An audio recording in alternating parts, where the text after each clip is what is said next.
The Western Pennsylvania Disability History and Action Consortium presents Voices of Change, Uncovering Stories of the Western Pennsylvania Disability Movement. The Voices of Change logo is in the shape of an arrow pointing right.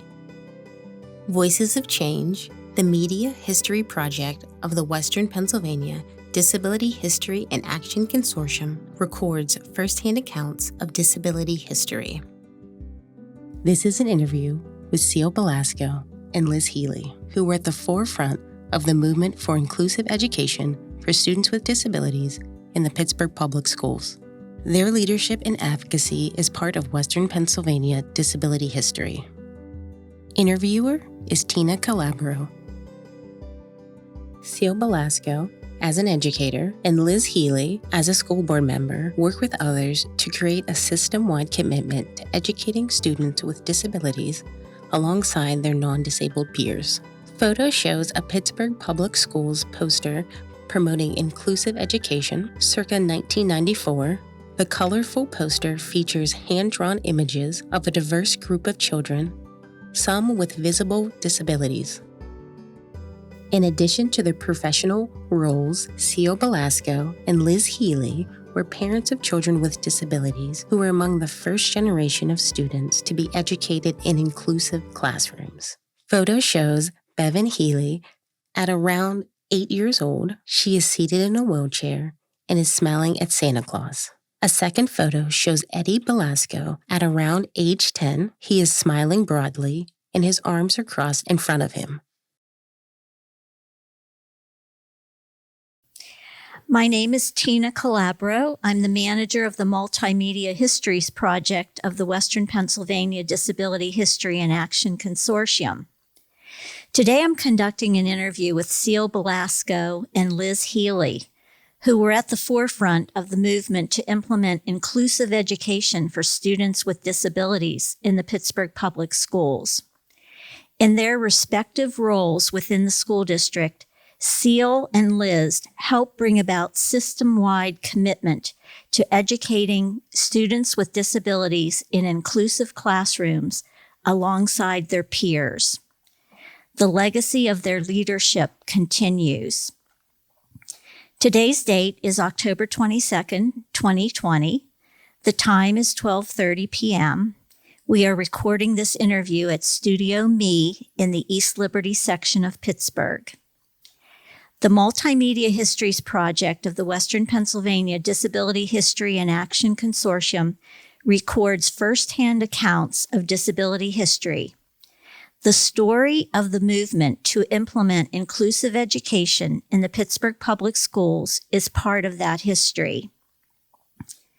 It is my pleasure to serve as interviewer today.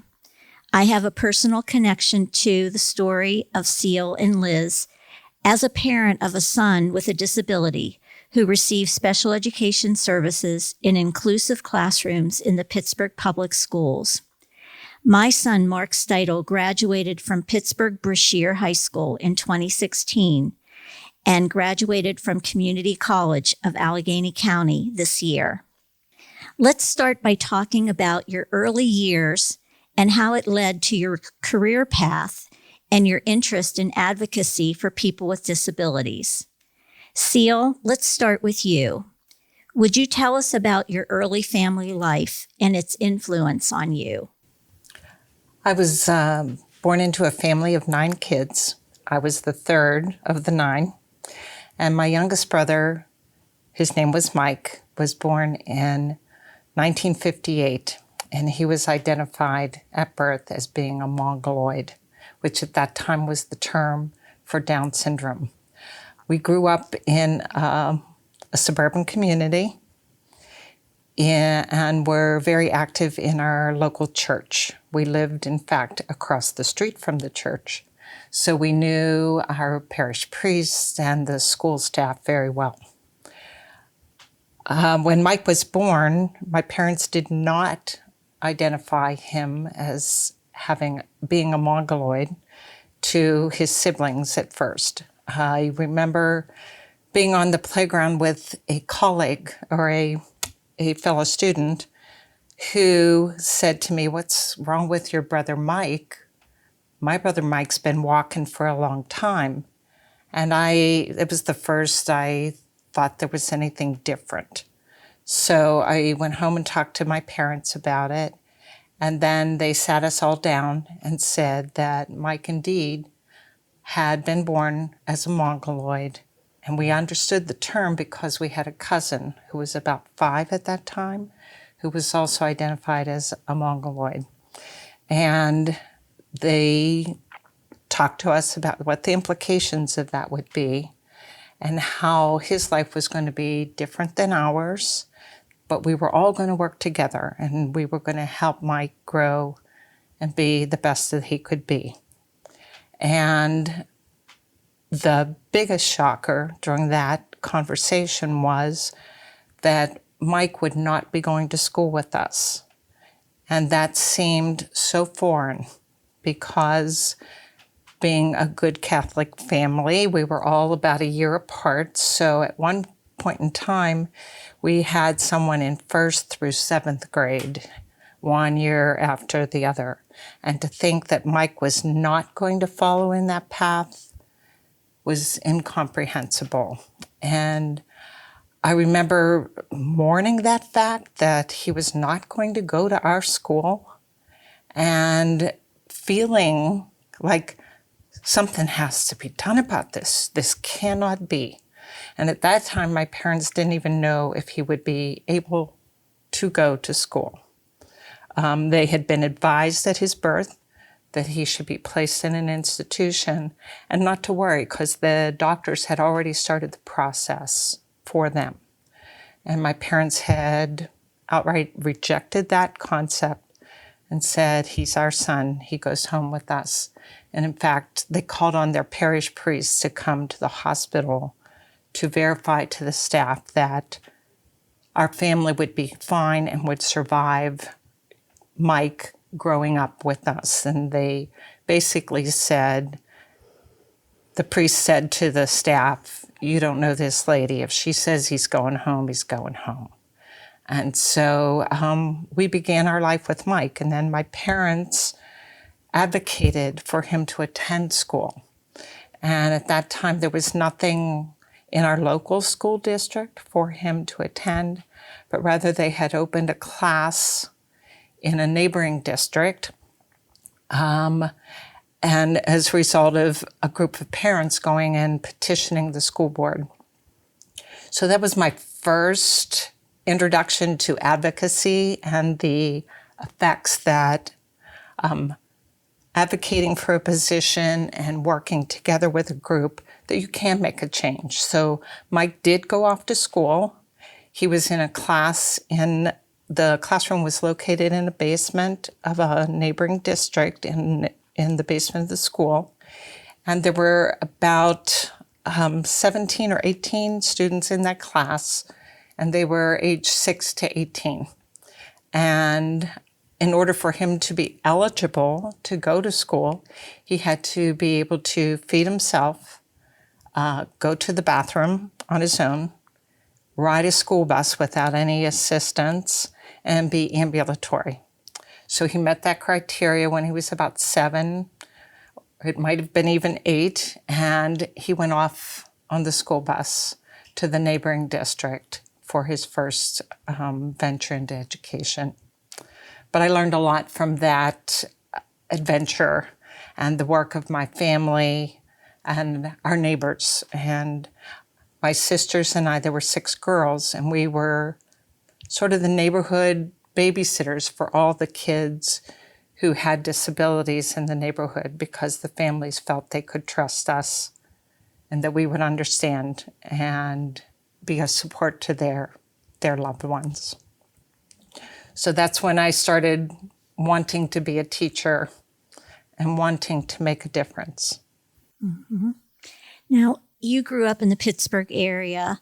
What was the part of the city that you grew up in? And you also mentioned your parish, and I believe you lived very close by your parish. Could you say what those places were? Right. We grew up in Scott Township, which is a southern suburb of the city, and we lived across the street from Our Lady of Grace Parish and school. So we were active in the parish and in the school. In fact, we were sort of the resident board washers for each class. Like I said, we populated each grade level year after year.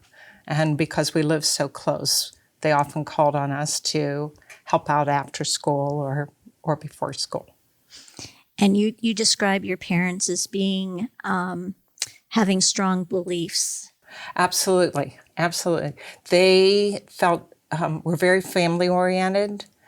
We needed to stick together and help one another out. They were very religious and had a strong belief in the value of all people. So that was instilled in us at a very early age.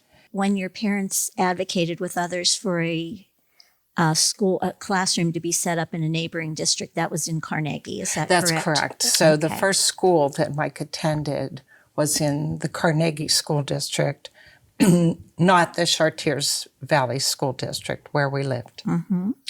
And when you're referring to some of the possibilities for services that were available to Mike at the time, you talk about institutionalization that was recommended.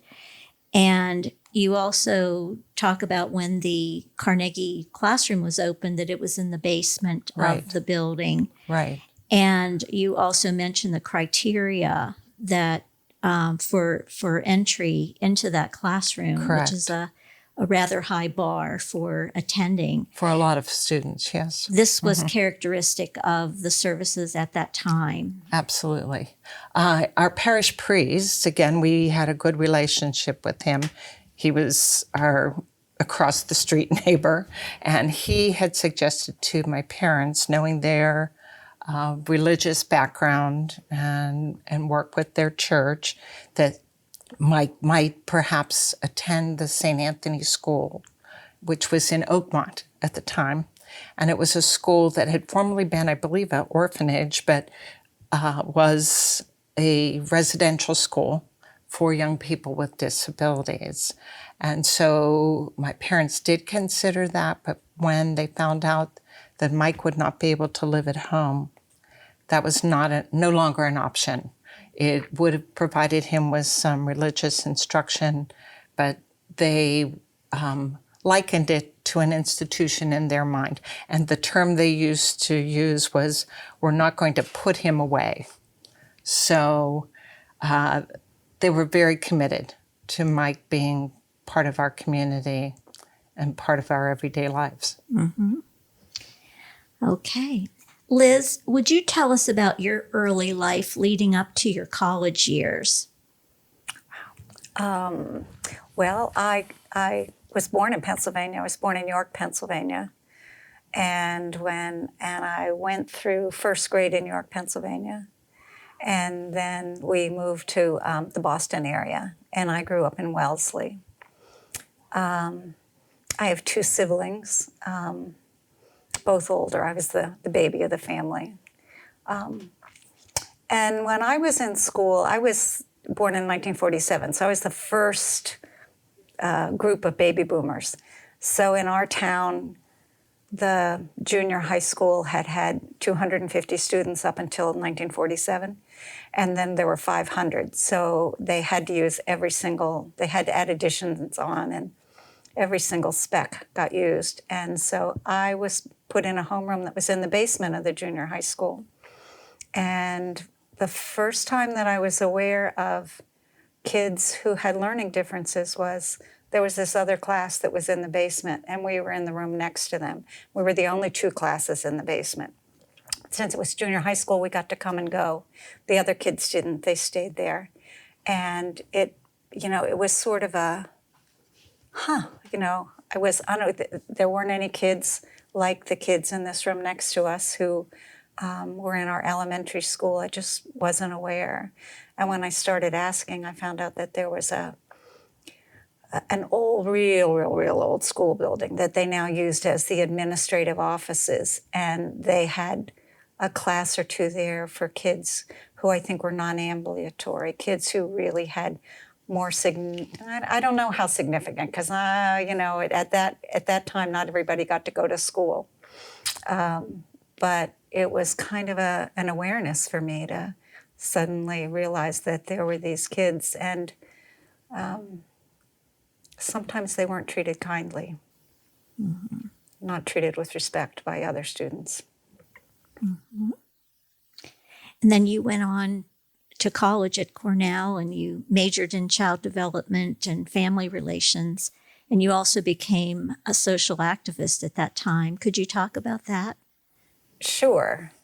The Vietnam War was going on when I was in college, and I sort of became, it's different than the kind of news that's on now. We saw every night scenes of what was going on in Vietnam and the death and the brutality, and it just felt wrong. It just felt so wrong. So I got involved in activism on campus. The Berrigans came to campus, and there were lots of things. We took over Willard Straight Hall, which was this huge building, and held the building for a while. And the Black students on campus at one point took over the student union, and then there were fraternities who were going to say they were going to come bust them out of there, and so people had to go and stand outside of the student union to protect those students. And so there was a lot of activism on campus when I was there, a lot. Mm-hmm. And is that something that you that developed in you as you were growing up in Wellesley? I think so. I think kids often have this kind of black and white, that's not right. Like as Ceil was saying, it just wasn't right that her brother couldn't go to school. So, as I got into college, I began to be more aware of conflicting forces, how it was so much more complicated, and political decisions that people were making. And I felt really compelled to try and make a difference. I remember I went out and I worked for George McGovern when I was home one summer from college, and I was so committed to having an anti-war president. And then on election night, the only state he won was Massachusetts. It was like I was living in this alternate universe. But yeah, so those kinds of experiences really gave me a bigger sense. And then when we moved to Pittsburgh, we lived in Washington, D.C., and I worked for the Coalition to Stop Funding the War. I was terrible at it. I would get in these meetings with these senators, and they were sort of conservative, and we were trying to convince them that they should sign on to that we should be a part of the Paris Peace Accords and we should honor them. And they would say, well, I'm not going to do that. And I'd say, well, we signed the peace accords. We said we were going to do it. And that's not the way you really conduct advocacy with those legislators. But so I've had a long history of a growing umbrella over time that included racial disparities, economic inequities, a number of issues. It wasn't until the birth of my daughter that I really realized that disability was a part of that larger umbrella, and that many people within the social justice movement didn't necessarily see disability as a piece of that. And so I felt it was really important to continue that activism and bring into that activism the recognition of the injustice that was happening to people with disabilities. Mm-hmm. Ceil, your brother Mike made a change from the Carnegie classroom to a new school called Pathfinders. And when he made that change, you've told me in the past that you followed that change and what was going to be the next phase of his education. And you also made a decision to become a teacher. And would you tell us now about that decision to become a teacher in your college and graduate school years at Duquesne? You graduated with a bachelor's in 1970 and a master's in 1973. Mm-hmm. I definitely all of my high school years, I would take every opportunity I could to go and volunteer in Mike's classroom. When I had a day off and he was still in school, I would go and be there and observe that setting. And I often knew many of the students in his classroom. And they had moved to Pathfinder School, which was a consortium of school districts, established a school in Bethel Park, again in the South Hills of the city. And a group of school districts got together and established Pathfinder. This was in the late 60s. There was, at that time, raising awareness about students with, at that time, they called it mental retardation because of the influence of President Kennedy. He had brought that as a topic to the forefront, how to support people with mental retardation. So there was an influx of money into systems and into schools. So when I went off to go to college, I was able to access some of that support as part of my education at Duquesne University. I was able to get a scholarship. My parents weren't able to help me with tuition or any of those kinds of expenses. So thanks to that influx of money into the system to support the development of special education teachers, I was able to access that. So it was a fairly young department of special education at Duquesne University. And what they were doing was supporting students to become dually certified, they called it at that time. It's now back in vogue, but we were dually certified. So you chose elementary and special education or secondary and special education. So I had chosen the elementary and special education track. So I attended there, graduated in 1970, and I had done my student teaching at Pathfinder School. I started student teaching with Liz Flaherty, who had been Mike's first teacher at that school in Carnegie. And Liz Flaherty had continued her service as a teacher at Pathfinder. Mike was in an older class. He was not in my student teaching class, but I would see him on a daily basis at the school. So I student taught with Liz Flaherty there, and then also I student taught at West Liberty School and the Pittsburgh City Schools in a first grade class. So I split my student teaching. And then I stayed at Duquesne to get my master's degree in 73. But I had started working for the Pittsburgh Public Schools in 1970 following my graduation, my undergraduate graduation.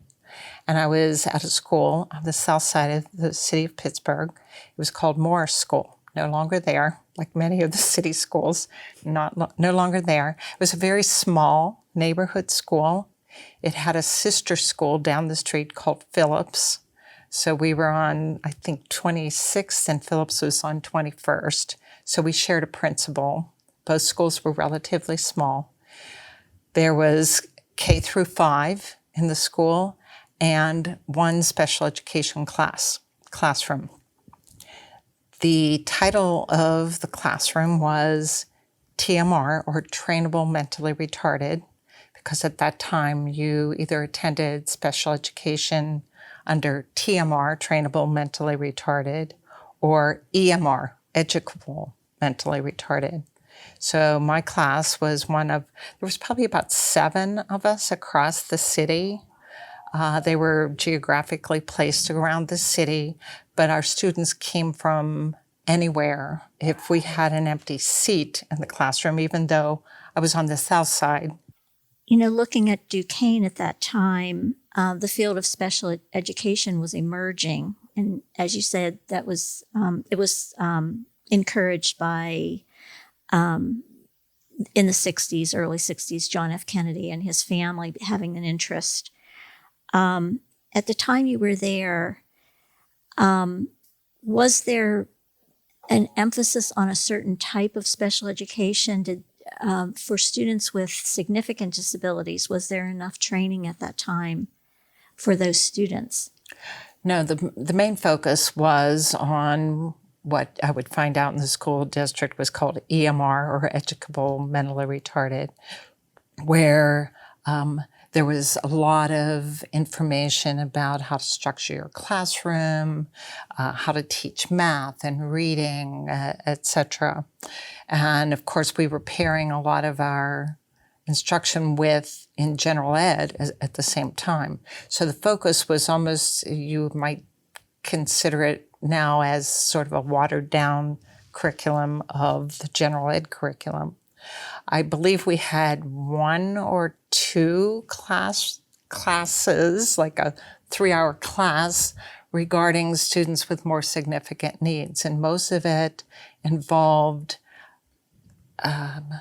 sort of like the labeling of, you might find a student who's a mongoloid or cretinism, or that time they called autism childhood schizophrenia. And we had short descriptions of those kinds of disabilities, but not a lot of, here's how you could best support this group of students in the classroom. So when I left Duquesne, although my heart was with the TMR population, I really had not a big foundation of educational ideas. And in fact, when I went to Morris School, the principal handed me a black binder that said Pittsburgh Public Schools on it. And I opened it up, and it was a tabbed month by month of what my curriculum might include or ideas that I might implement. And many of them were arts and crafts activities. So it was sort of like, in Thanksgiving, you could make turkeys this way. It really had no instructional value as far as moving kids educationally, other than sort of socially, etc. Mm-hmm. And you mentioned at Pathfinders, Liz Flaherty was a longtime teacher of Mike, and you student taught with her as well. What impressed you about Liz Flaherty? Her love for the students and her enthusiasm. She was very creative and energetic, and really worked well with the families. I remember her coming and making home visits in our home to help my mom. As Mike progressed in school, she would come and sort of preview, like, here's the next set of skills we're going to be working on, and encourage my mom to try this technique. For instance, Mike was having a hard time with solid foods. He didn't want to swallow solid foods. And she gave my mom pointers on that and really encouraged her to help him move past whatever it was that was blocking him from doing that. So she really had a personal touch with families, mm-hmm. and that really impressed me. Mm-hmm. Okay. And Liz, your first job out of college was with the Massachusetts Department of Public Welfare in Boston. And would you tell us about those years, including your continued activism on peace and justice issues? Well, when I started at the Department of Public Welfare, I started in Mattapan, working out of the Blue Hills office that was sort of in southern part of Roxbury. And I got involved in the teachers union, the union of, it was a public employee union for social workers in the Department of Public Welfare. And I quickly got to know some other folks, and we formed this client-oriented caucus. And we had our little meetings, and we figured out things that we thought should be happening. And we had a wildcat strike. I led a wildcat strike at our building that wasn't well appreciated. But we had so many families that we were responsible for that it was, you know, it was really difficult to meaningfully support people's well-being in that kind of stressful situation. And then later, I was moved to in the south end of Boston. And in the south end, I think as punishment for having had the Wildcat strike, I worked with homeless people and single people. So at that point, my job involved going to what we call flop houses, places where men lived who are alcoholics, and it was scary. Sometimes I wasn't sure I was going to come out when I went in, but I had to verify where everybody lived. I had to see the room they lived in. I had to speak to the person who ran the place, who was usually, they weren't sober either. But I really, the Black nationalist movement was starting then, and so I had a number of people that I began to interact with who were Black nationalists. It was just sort of a whole lot of new learnings for me, lots of new learnings. But we got very involved in advocating to improve the circumstances of people who were living on AFDC, it was called then, and general relief. And it was tough. It was tough. Liz, during your years in Boston, you met your husband, Mike Healey. Could you tell us about that? And then later you moved to Washington, D.C. with Mike, where he continued on to law school. And how did your activism grow during those years? When the welfare department just became untenable, it was just so tough. I was recruited to go to work for the People's Coalition for Peace and Justice by Mike and Sarah, and Mike and Sarah has, sort of continued over a long period of time to be an activist, a social activist. And because of the work I had done with welfare rights during my time at the Department of Welfare, I was recruited to organize a public utilities campaign to try and stop winter shutoffs for low-income people. And so it was terrific. We had people from all over the Eastern Massachusetts came. We had a big public hearing in Faneuil Hall. It's a very historic old Faneuil Hall. We had all the public utility commissioners there, and we succeeded in getting them to stop winter shutoffs. So that was sort of a big victory. But as part of the umbrella of the People's Coalition for Peace and Justice, we were doing anti-war work, we were doing prisoners' rights work, we were doing women's organizing in the workplace. We had a whole host of things that we were connected to. And Mike was one of the other organizers for the coalition, and we met one another then. And then he decided he wanted to go to law school. And down in D.C. then, we continued to be very involved in anti-war work and social justice work. And Michael began his work with United Mine Workers while we were there. So that gave me an opportunity to go to Harlan County during the big Harlan County strike. And that was another really big eye-opener about what people's lives were like and how difficult it was for them. It was interesting. It was really interesting. Mm-hmm.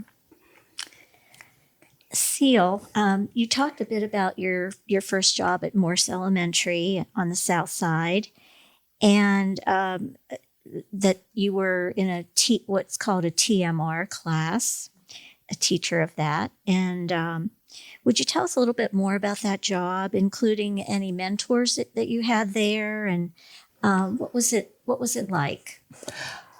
It was my first venture into the Pittsburgh City Schools. I had done some observations there. But what I found at Morse, again, it was a very small community school. And we had a principal who bounced between two buildings, but he was also very supportive of my work. However, he adhered to what at that time was the policy of the school district, which was that all of our students came to the school in cabs. And so as not to disrupt the entry of all of the K through 5 students, our students came in on separate cabs at a separate time than was typical for the start of the day for the rest of the school. So I believe the students came in around 9 o'clock. It gave all of the K through 5 students a chance to get settled in their classroom. And then my students would arrive and they would come in a back door. We would come into the school. And the same was true on dismissal. They left early so as not to disrupt the dismissal of the K through 5. Now that was happening across the city in other TMR classrooms. And I'm not sure the number. It was between 5 and 10 of those classrooms. I don't believe it was as high as 10. But some of the teachers that I met at in-service trainings were Ceil Casebeer, who became the first teacher who had a class following the Park Consent Decree, which we can talk about later. Betty Beaver, who taught in the east end of the city.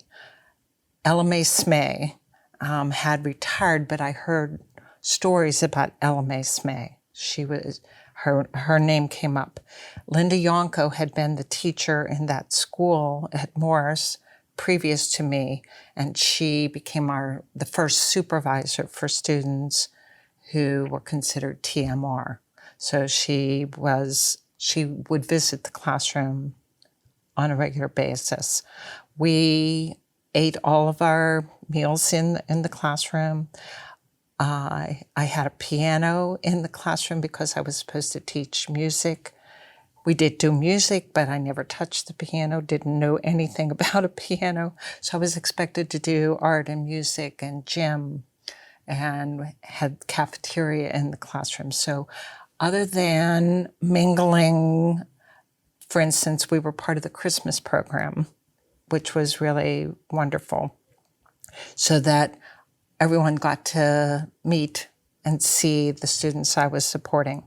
We also did a fashion show and invited the whole school and other TMR classrooms to come and see our students in having a fashion show. But we felt accepted in that building, other than the fact that we were on a separate schedule.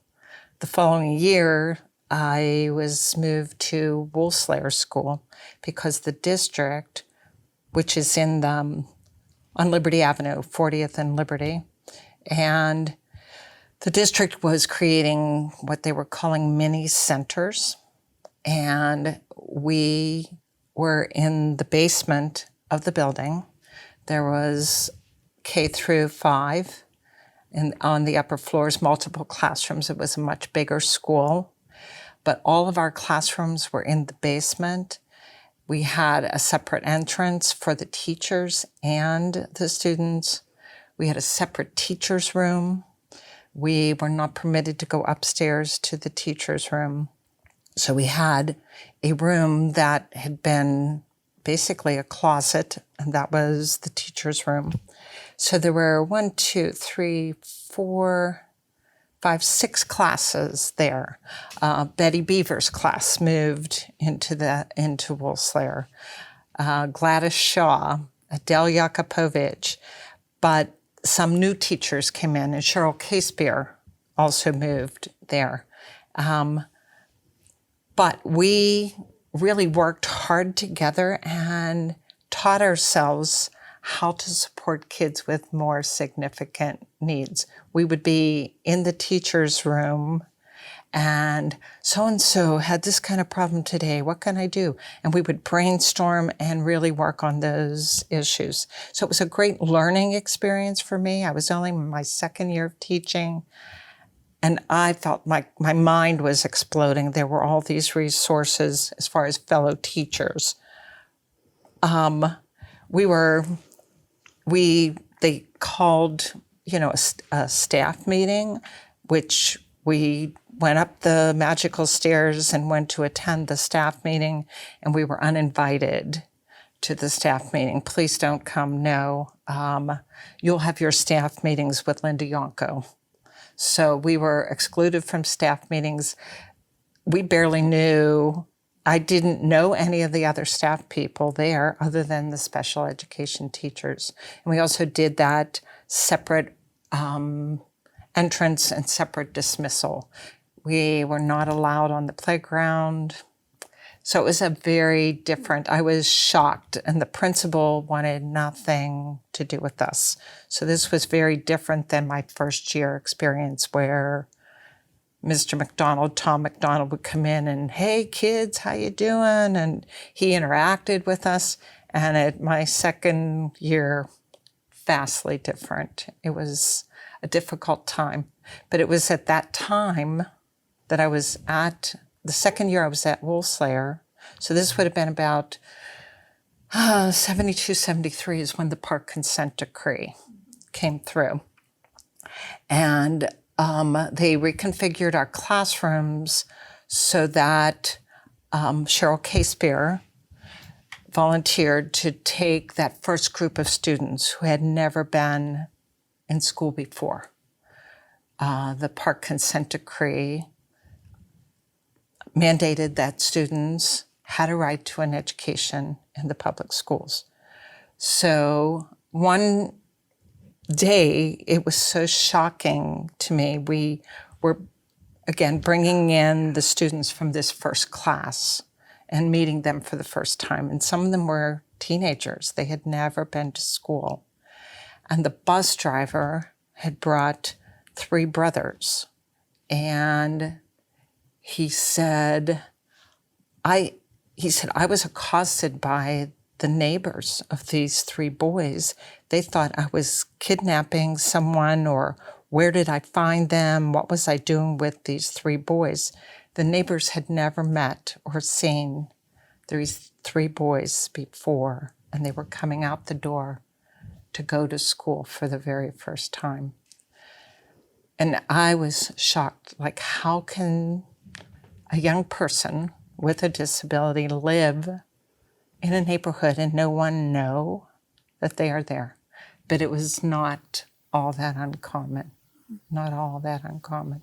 You refer to the 1972 Park Decree, Pennsylvania ARC, that gave students in Pennsylvania the right to education, students with disabilities. You were teaching right at the moment. You graduated from college and were in grad school, graduating in 1973, and right in the middle of this big change. And right before an even bigger change with the federal law that guaranteed free and appropriate education in the least restrictive setting. So you're right, starting your teaching career right at that moment between the 2 laws. Right. There were a lot of changes going on, in the school. Like I said, Cheryl Casebeer had said, I'd really like to try this. And she, at that time, they called them profoundly mentally retarded. And she said, I'm game, let's do this. And again, that group of teachers at Woolslayer, we would gather in the teacher's room and say, wow, never worked on that before. How would you approach that? And we really supported one another to try to figure it out. A new teacher that came in at that time was Linda Cordisco, who ended up being our assistant director many years later. But she was part of that group, and we were all a bunch of hippie young ladies. We wore our long skirts and our long hair, and it was such a time of growth and learning, and we felt well supported together. And between that year 72 and 75, when 94-142 came in, which became IDEA, the the district started, as kids were coming in that we had never seen before because of the park consent decree, and they had started making mini centers. They started moving students into Conroy Education Center. So it was a gradual move because part of the building at Conroy had been condemned. And they had to, this was so typical, wasn't it? But they had to demolish that center building before it was usable for all of the kids from the mini centers to come. So I moved to Woolslayer, out of Woolslayer to Conroy, and I was the only one from Woolslayer that went that first year. So there must have been like 73, 74, because they placed me on the second floor, and then and they were remodeling the third floor. Then they moved me to the third floor, and they were remodeling the fourth floor, and eventually I ended up on the fourth floor. And that's when all of the students came in. I wanted to ask you, when you were at Morse Elementary and then later at Woolslayer, the sense that the administration was segregating special education from the rest of the school. You talk about it being shocked by that, but what other emotions did you have at that time about that kind of concerns that people had about disruption and just the need to keep special education very separated? It was very difficult, and again, found support among my colleagues. We were all feeling the same way of, how can this be? You know, we're part of the school district, we're trained teachers, and yet there's no interaction between the two systems. And we used to do sort of subversive kind of things, like they would have an assembly. We had to go into the front office and sign our name that we were in there. We would see notices. So they'd have an assembly, and, well, our kids will go to the assembly. So we'd go up the stairs and sit in the gym for the assembly. And then we'd be admonished afterwards, and we'd say, it said, you know, assembly for the students. That's us, you know. So we did little things like that. The principal was afraid of some of the students. Is the best way I can describe it. He never came downstairs. He didn't come downstairs. But again, we would sort of force ourselves upon him. So we made sure that some of the students he thought were most challenging were the very people who delivered the attendance sheet to the office or carried messages to the office, so that he would have an opportunity to interact with them and find out, we're one of you guys. We are part of the school, and here we are. So it was hard, though. We felt like we were shunned, which was not a good feeling. Mm-hmm. Tina, I think one of the things that is so frustrating to me is that Tom Gilhul, who was the attorney who brought the Park case, and was involved in writing what the decision was, and it had written in it that children should be educated with their non-disabled peers to the maximum extent appropriate.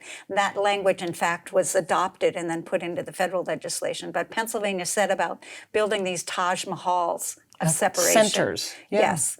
And, you know, with lots of stainless steel and lots of tile and, you know, lots of, that was not the intent, so that the early implementation did not follow the spirit or the intent of the original Park case. Liz, let's talk about your move to Pittsburgh then, with your husband Mike in 1977, and Mike took a position with the United Mine Workers, and your daughter Bevan was born in 1980 and was diagnosed with a rare genetic condition. Sadly, she passed away last year at age 39. Could you tell us about Bevan? Well, Bevan was born quite prematurely. And I remember the obstetrician when she was born, what he said to me is, "There's something very wrong with your baby." Which was like, and they, at many points in her life, but especially very early on, they weren't sure that she was going to survive the first few days. She had a whole body, a blood transfusion twice, where they replaced all of her blood twice because she had such bad jaundice, and she was on a ventilator, and she was just a very, very sick little baby when she was born, and she required surgery, so she had to go to Children's. And I early on, I was mourning to be able to go back to McGee, where there was such a warm, kind of intimate sense in the ICU. But once you have a surgery, there's no going back. You're at Children's. So we had to learn to adjust to Children's. And we spent a long time in the ICU at Children's, and we did a lot to try and make it feel like we were parents of our baby, when she's in an isolette, hooked up to a ventilator. They had tried to do a bone marrow, get some bone marrow to try and do some DNA analysis to see what was going on. But that was way before, they have this whole body biome where they know exactly what DNA conditions cause different kinds of issues. But they broke her leg. She was so tiny. I mean, she was born at, I think, 3 pounds 9 ounces, and then lost quite a lot of weight. And it was really hard not to be at the hospital, like just not to be at the hospital, because I felt if I was there, she would be alive. So, she gradually, she got a little better, and we were able to begin to, take her out of the isolette and give her a bath, or I could take her out of the isolette and hold her. And we got to be such veterans there in the ICU that when there would be a medical emergency, because at that point it was a room with 8 beds in it, and all the beds were right next to one another. And so if one child was having an emergency, they just made everybody, all the visitors leave the room. But sometimes I would have Bevan in my arms, and I couldn't, with all the tubes, feeding tubes, and she had a central line, and she IVs and all this. I couldn't get her back. So we would just sit there, and we would be a party to the crisis that some other child was having on a number of occasions. But she grew, and she got better, and eventually, a little 3.5 months later, she got to come home from the hospital, and they arranged the day that she came home was Mike's birthday. So that was really a really special day for us. And Mike's parents were visiting, and his mom was kind of a stern, direct person. She grew up in a German family, and she was like, and I remember her saying, "We've never had one of these in our family before." It's like, oh, how can you say that? So, and then when her care required so much, it was like, she'd say, "Well, I don't see what the big deal is." Oh my God, lady, the things we had to do to keep her alive were amazing, really amazing. And at that point, it was long before the medical community had contemplated that a child who was that complex should have any kind of nursing. So we had no nursing. And she was so tiny, and she would go into congestive heart failure at the drop of a hat. So her feedings were those little tiny Volua feeders that they use for preemies, and she could have 35 cc's at a feeding. And she had to eat every 4 hours, and she had to have chest BT before she could be fed. And that happened every 4 hours around the clock. And the chest BT took a half an hour, 45 minutes. And then the feeding, because she had such difficulty feeding, that would take another hour or so. So I was up 2 hours out of, and then trying to sleep for 2, And then when Sean came along, he very quickly figured out about the alarms, and just to sort of make life interesting, he would go and set them off. You're like, oh, what's going on? So she had a really difficult start. And I remember there was a case, I think it was, I don't know if it's in 1980 or 81, called the Baby Doe case, where some parents had petitioned the courts, and it went to the Supreme Court. They wanted to be able to withhold feeding and hydration from their child because I believe their child had Down syndrome, and they didn't want their child to survive. They didn't want to bring it home. And I remember just getting so angry and having a long conversation with her pediatrician about these so many people who were advocates for the right to life, but they didn't advocate for sustaining life. And the kind of treatment that kids who were as involved and as complex as Bevan, that their lives were not valued by other people. They didn't appreciate that she was a valued member of our family, and we were very invested in her developing and having as normal a life as we could possibly make happen. Mm-hmm. You have said that your previous work in social justice issues had made you think of social justice as a huge umbrella, but previously in your life, you had not seen disability as a part of as something under that umbrella as well. But through Bevan, you did start to realize that. Oh, absolutely. And I had continued involvement with the Rainbow Coalition and other social movements, and kept bringing to the discussion disability. And for some people, it was really a stretch and they couldn't see it. Especially as I got more involved in the school district, there were some people on school issues who didn't think there was any comparison of the kind of oppression that other people were suffering and the oppression that people with disabilities were suffering. So it felt like it was another thing I had to take on about educating and bringing other people to be respectful and to begin to understand the experience and the isolation of people with disabilities. Mm-hmm.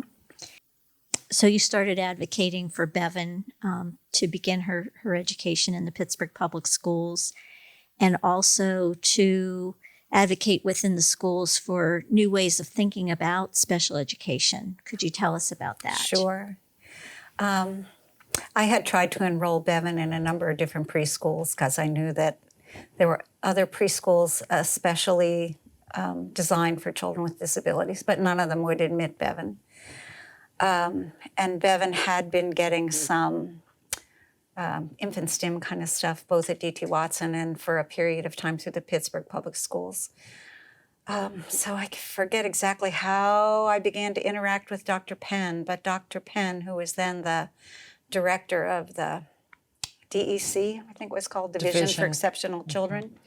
And Dr. Penn said that, well, he would agree to admit Bevan at age 4 to Pioneer, even though she really wasn't school age yet, and she would be the youngest student in the school. Since there were no other options for her, she could go to Pioneer. So Bevan started at Pioneer, and I went with her the first day. And I had gone and visited the school. And the school, it was another one of those purpose-built schools, purposely to house children with disabilities. And it was all on one floor, so no one would have to be challenged by stairs. And very few students were ambulatory. And across the parking lot, a shared parking lot, was another elementary school. And the physical therapist, when she began to do an assessment the first day, said, I don't know why parents dress their kids up in all these clothes. They think they look so cute. But, it really makes it very difficult for me to get in and, do the work I need to do with them. And they're funny-looking kids anyway. It doesn't matter what they have on. Oh, wow. We're going to have I can see this is going to be a challenge. But so I had this very mixed feeling of being grateful that Bevan was going to begin to have developmental and educational services that were going to be provided by the school district. At the same time, seeing all of these kids with quite an assortment of different kinds of significant conditions, disabling conditions. Collectively, when you put everybody together, they all look more disabled than they are. You don't see the individual. You just see a collection of people with all kinds of equipment and things that they needed. So it was difficult. So I just kept thinking, there's that school right across the parking lot. Why can't we be doing some interaction with the kids across the parking lot? So I had some discussion with Dr. Penn about that. So I think to try and mollify me, he brought in Linda Cordisco, and Ceil had mentioned that she had worked with Linda Cordisco, to start a parent group to sort of help us understand disability, and I think sort of help us understand our place in the world as far as Dr. Penn was concerned. But I began feeling like this is like a Johnny Appleseed opportunity to begin to talk to other parents about our kids really ought to be interacting with some of those kids across the parking lot. And Linda Cordisco said to me, you might want to check out Tash. And how did she put it? I think that the principles of Tash might resonate with your core values. So that sounded like a really good idea. And by this time, I had begun to work at ARC as an education advocate. So we got all the other education advocates. We piled in a car. We went down to Washington, D.C. for the TASH conference. And it was terrific. It was really terrific. And around that same time, Tom Gilhool, who had been the park attorney, who was very close to Governor Casey, they were friends. Governor Casey made him the Secretary of Education in Pennsylvania, which is like, whoa, he wasn't put in charge of special education. He became the Secretary of Education. And Tom is a very forceful person who really, and he passed away just recently. But Tom was a guy who believed he could change the world, and he set about doing it. So he was suddenly given this opportunity that I think he had negotiated for, to be the Secretary of Education. And he set about making sure that inclusion became the expectation in the schools in Pennsylvania. So he had a tremendous amount of opposition. And he also had some things that I think are endearing that other people might have found like challenging. And he didn't last very long. He, maybe a little more than a year, maybe not quite a year, but Tom had to leave because the state of Pennsylvania wasn't ready to be where Tom was. But I went to that TASH conference, and I met Lou Brown, who has been a champion of inclusive education for years and is nationally and I think perhaps internationally known, and talks about disability in simple human terms about dignity and respect and figuring out what makes a person tick, and then you work on that, and that people with significant disabilities aren't any different in that respect than anybody else who has a little bit of a quirk, and you just figure out that quirk and you work on it. So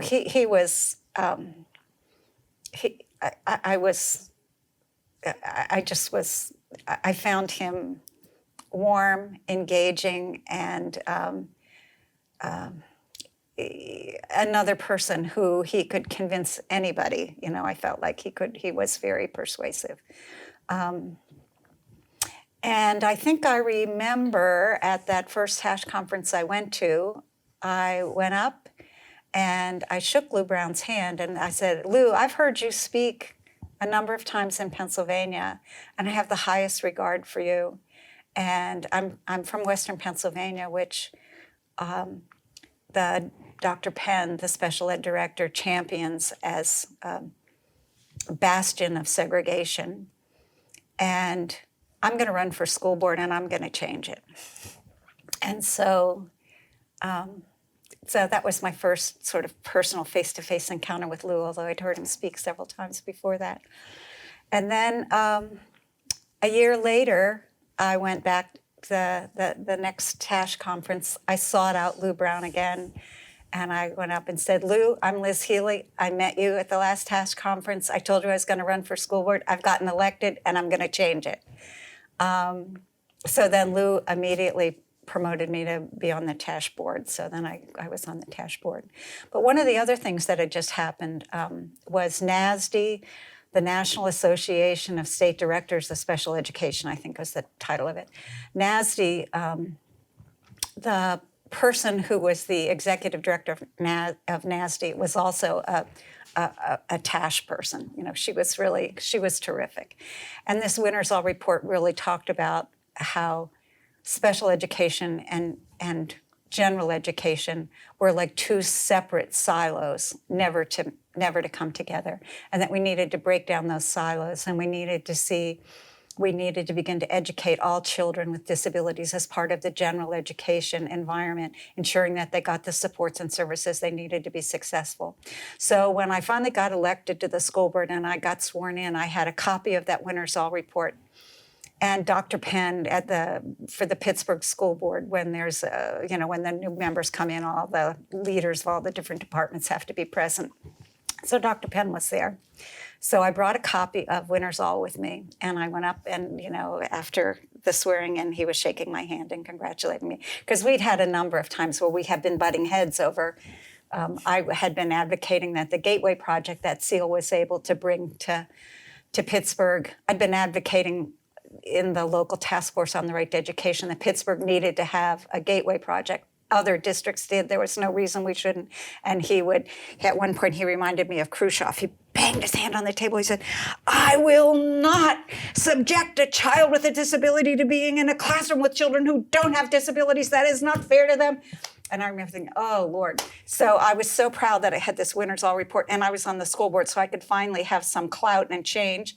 So I went up, shook his hand, handed him the Winners All report, and said, I think you're going to find this really interesting reading. And what I look forward to is working together with you to break down the silo of special education and to have special education be part of education, the education system. Because he went around bragging when he would go to conferences that he was basically the superintendent of the second largest school district in Pennsylvania because of the number of students who were in the division of exceptional children.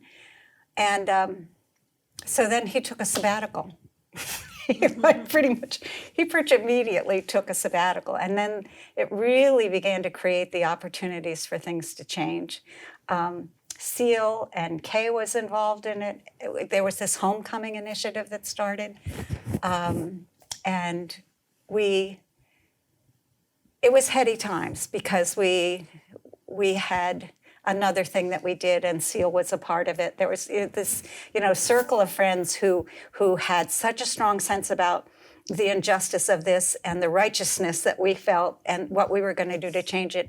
We started, I think we called it the Co-Conspirators, and it included Steve Lyon from Pitt, and Ceil, and Debbie Rose, I think, what's her name? She was from Allegheny Singer, and Barb Minzenberg, and Stephanie Teja, and I'm trying to think if there. So we had people. It was sort of inside outside, and we really tried to keep it very private that we were doing this, but we would coordinate. So if there was a time when grading was becoming an issue and it was going to come to the school board. So we planned how we were going to get people to present testimony in support of what we believed in so that we were coordinating our efforts on all these specific change agendas as they came up so that we could prevail. And we did. We made a lot of headway. And then, I don't like to think of myself as spiteful, but then when Dr. Penn came back at the end of his year of sabbatical, I was able to convince Louise Brennan that it wouldn't be in the district's best interest for him to come back and at the end of sabbatical, you have a right to come back at a position on your same level on the organizational chart, but not to your specific position. And a parallel position on the organizational chart was director of McKnocker, the school for students with, what did they call it? Who needed emotional support. But it was a pretty challenging environment at McKnocker. So Louise Brennan appointed him to be the principal of McKnocker, and he quit right on the spot. And I thought, hallelujah, we are finally rid of this man who has been such a roadblock and an obstacle.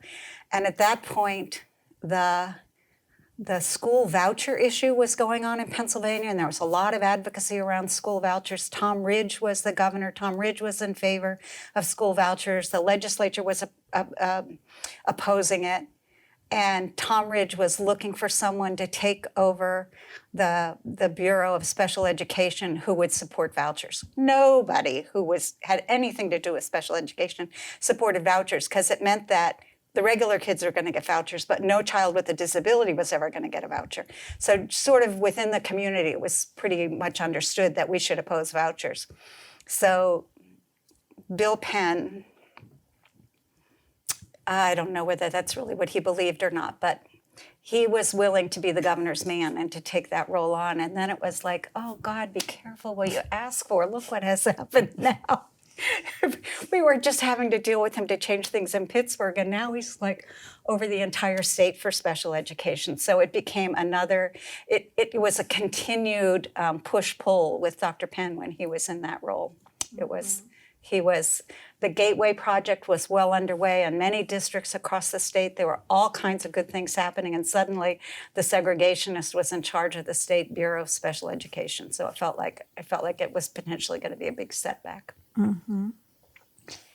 We're going to go back just a little bit in time to you, Ceil, with your change to Conroy School, which is a center school for students with disabilities, and your experience there, and then also including meeting your husband, David. And so I'd like to ask you about that. And then also I'd like to ask you about your son, Eddie, who's your youngest. Is that correct? And he was born and diagnosed with Down syndrome. So I wanted to talk about him a bit. So after Woolslayer, I was at Woolslayer about 2 years, and I was the only staff person to then move to Conroy. But within 2 years, all of those mini centers had been collectively became Conroy Education Center. So all of the staff people that I knew from my previous life at Woolslayer and all those mini centers were now all in one building. It was kind of an exciting time because for the first time you had fellow special education teachers who you could talk to, work with. There's all kind of committee work going on, trying to refine what we were going to be doing. They set up a sheltered workshop. It was a big time of change, and we were also heavily embedded in trainings for IEP development. 94-142 had come in 75, and now everyone had to understand how to do IEPs, individualized education programs. No one had ever written one before. Dr. Penn was in charge of that training. It was a really intense kind of time. But in all of this, I had described before how as the building was renovated to accept more and more students, they were moving my class from floor to floor. And on my final move to the 4th floor, someone lost all the keys to all of my cabinets, etc. And you had to keep paper roll books and paper grade books, etc. And all of that was inside my desk, which was locked and no keys to be found. So my future husband, they sent him into my classroom. He was one of the few male staff people, and they said, go and see if you can pick the lock on that desk. So that's how I met him. He came to pick the lock on my desk. And we got married in December of 75.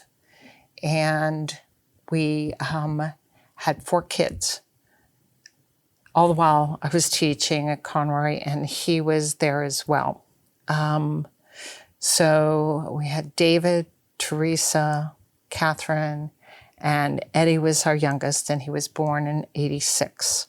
So I had already been teaching 15, 16 years when Eddie came along, and Eddie was also diagnosed with Down syndrome, just like my brother Mike. So Mike was about 30 at that time when Eddie was born. So I immediately joined parent groups and started to work with other parents whose kids had disabilities. I met Liz at a early intervention conference in Hershey, PA. And I had been asked to do a presentation because Eddie had a difficult medical history those first couple of years, and as a result of spinal meningitis, ended up with a hearing loss and needed early intervention for hearing services. So I advocated for him to go to DePaul. Right away, the recommendation was he should go to Western Pennsylvania School for the Deaf, but it was a residential program. And I was like, no, he's hanging out here.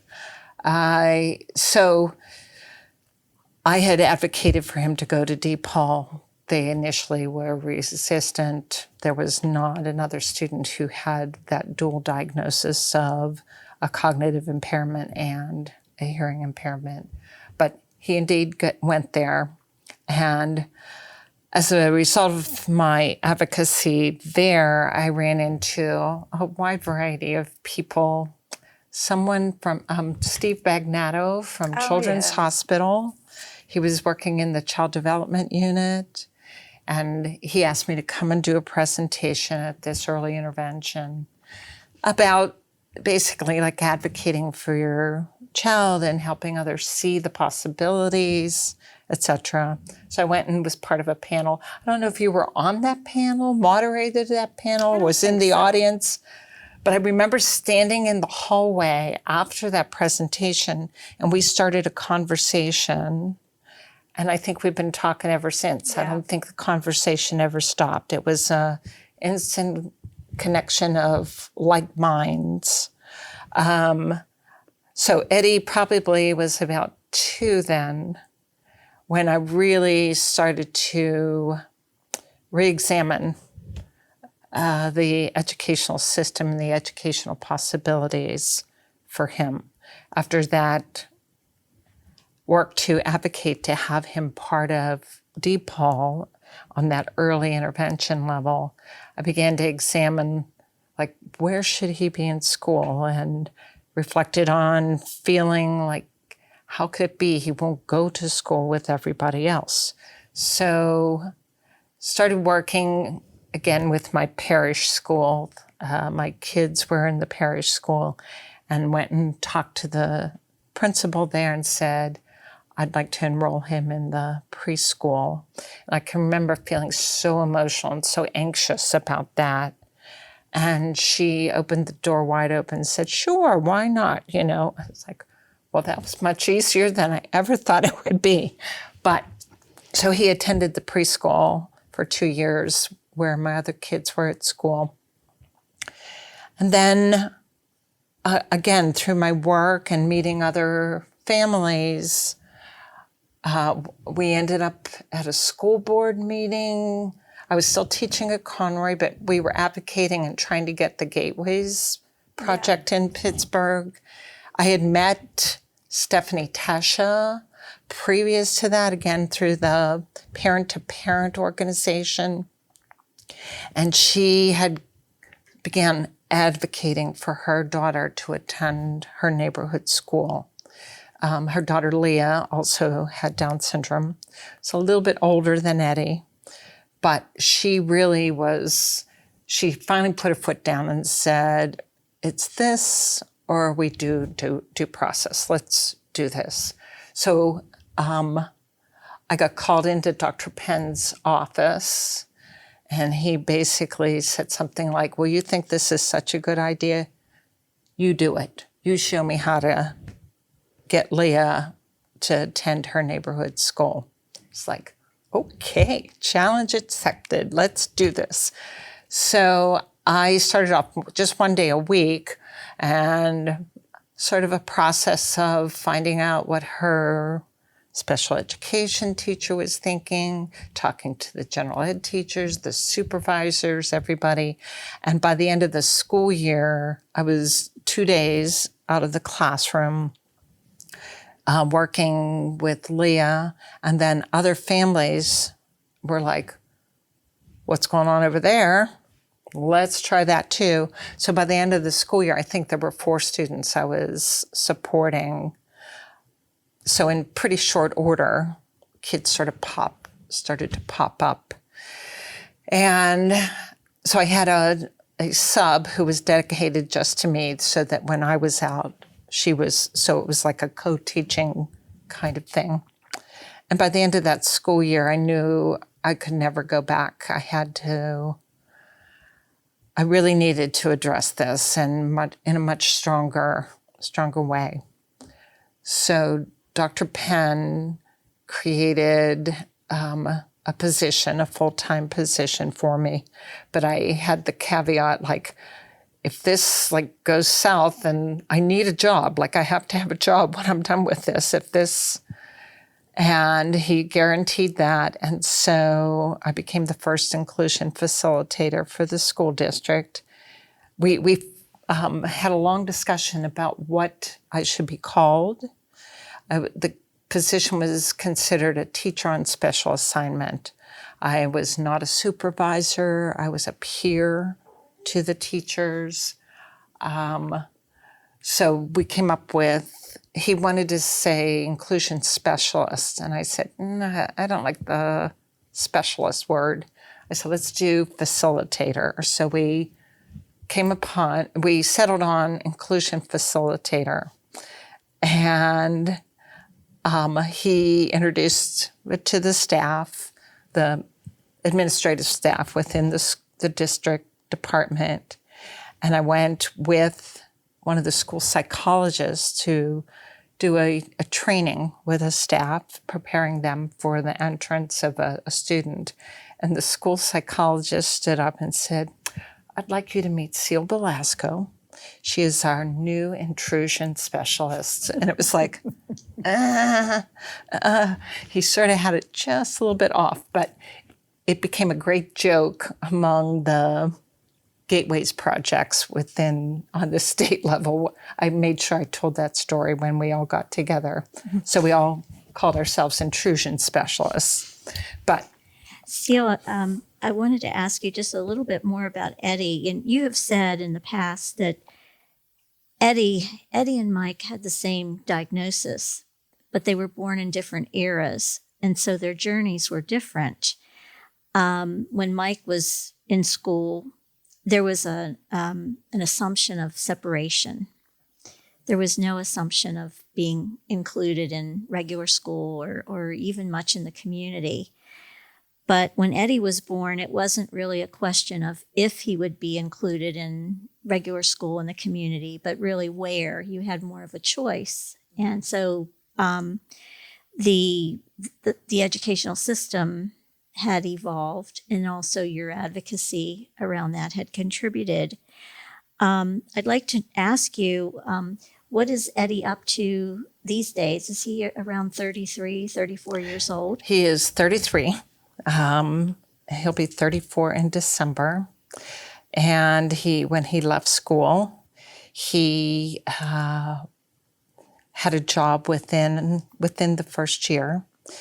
And he was hired by Giant Eagle and started off as a bagger for about 16 hours a week. And as he had been working when he was in high school, and he had attended Duquesne University for a while, he had been working at a Subway store in our neighborhood, but he was only working very limited hours because at that time he was involved in school and was on the bowling team, was playing in the band, involved in a lot of social activities through the school. So he worked very limited hours at Subway. And so when he got his job at Giant Eagle the first time, he got a paycheck. He was thrilled. He held that check up and he said, now that's what I'm talking about, higher money. So he was always motivated to make that higher money, as he would say, because he had goals for himself. He always has had goals for himself, and we've had to hustle and try to keep up with him. But he wanted to get his own apartment. He wanted a job. He wanted to make higher money. He wanted a girlfriend. He had lots of goals. So when he started at Giant Eagle, he started saving money. And we had applied for a Section 8 housing voucher when he was still in school. And they told us it would take 7 years or something. But lo and behold, it was much sooner than that. So he moved into his own apartment in 2000, and this is what? So it had to be about 2013. He moved into his own apartment. He furnished that apartment with his own money. It was a great motivator as he was growing up. He wanted to know what did he need to do to be in an apartment. So he had to learn to cook, and he had to learn to clean, and he had to learn to do laundry. All of the things that grown-ups do when you have your own apartment. So he was very motivated to learn those skills all through those years. So now he's in his own apartment. He's supported and what do they call it? Life sharing with his sister Kat, who is just the sibling closest in age to him. And Kat has a little boy and a partner, and they all live together. So Eddie has a great degree of independence, and he is now working still at Giant Eagle, and his job skills have greatly expanded. And so now he works anywhere between 24 and 35 hours a week. And they really like him. He's a really hard, focused worker. So we're really proud of him, very proud of him. Liz, in the early days when Bevan was a pioneer, you talk about how your increasing interest in inclusive education was not always received very well by the school district, and you discovered some opponents within the school district, but also other people who championed the same ideas that you had. You ran for the school board, you won your seat, you served for 8 years. And could you tell us a little bit about who were some of the early champions in the school district who you had a meeting of the minds with about the vision for inclusive education in the Pittsburgh Public Schools? Well, Ceil and Barb were folks I had met early, I think before I was on the board, and we really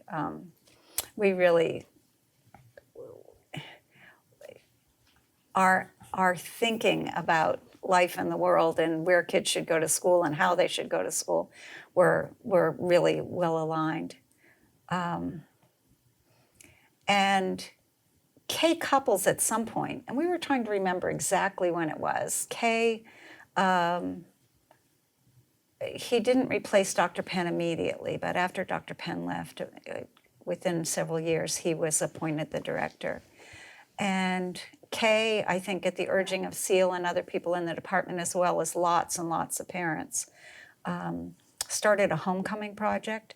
And that the goal was to offer to every parent whose child was in a special school in Pioneer or Conroy, not so much McKnocker, I don't think, but those parents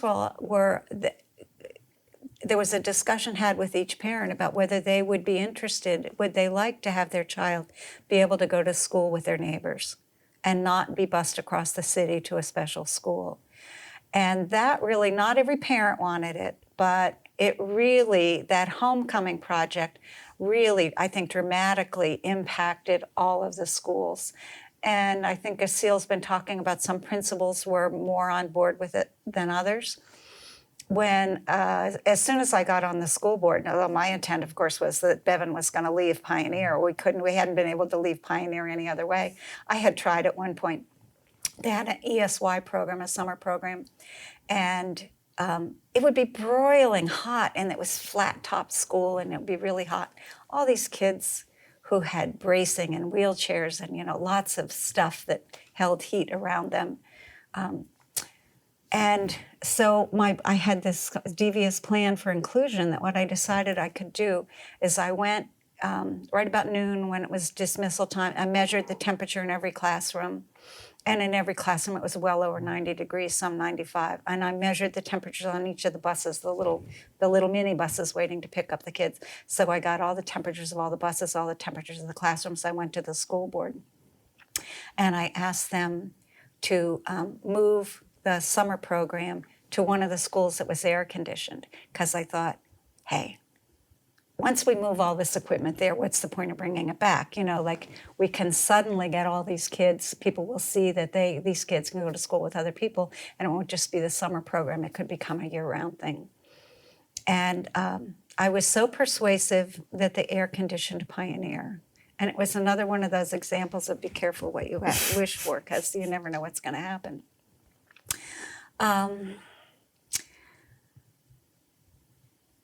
So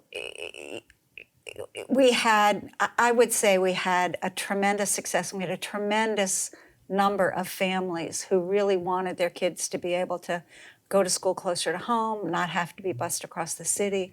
And I don't know, Ceil, how many kids that one year, there was a large number of students who made that choice. And people, just like at Western Center, where some people fought tooth and nail for their kids not to leave that facility because they felt that's where they could best be served. There were some parents who felt that their kids needed to stay in those special environments where they would be accepted. But it was becoming a much more acceptable view that people with disabilities are just part of the human experience, and we should grow up together, we should know one another, and we all need a little support from our friends, and some of us need different kinds of supports than others. But I don't know. How many students do you think? It was a large number. It was a major change in the school district when Kay announced, he called it his homecoming project. And it was following the Gateways project and following the Mosaic Grant. Yes. So we were a couple of years in, but we were seeing this sort of domino effect because at that time, there were not special education services in every building. Yeah, no. We had over 90 buildings, over 60,000 students, something like 7,000 or 8,000 special education students, but there were not services in every one of those buildings. And what was happening is he offered this homecoming, and what was happening is, I'm going to use the name of a school, not necessarily the actual school. So a parent would say, my kid belongs at Manchester, but there's no special education teacher there. Yeah.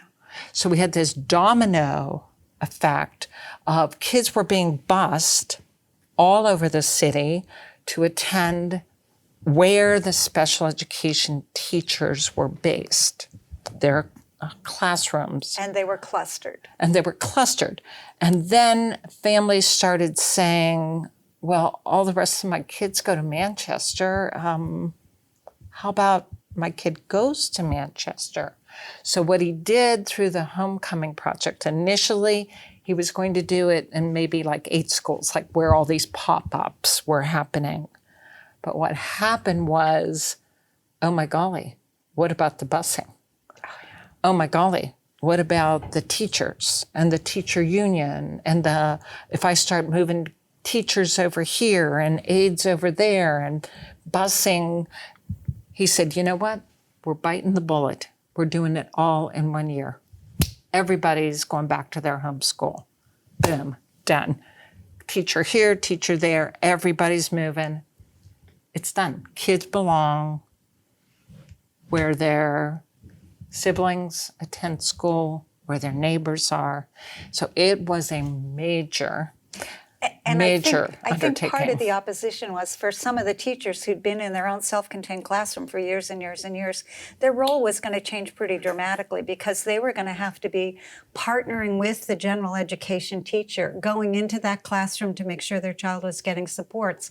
And they were going to be having to work together. They no longer had all their kids in their room and all that control. And they had to begin to think differently about how can I support this child's learning in an environment. And for the kids,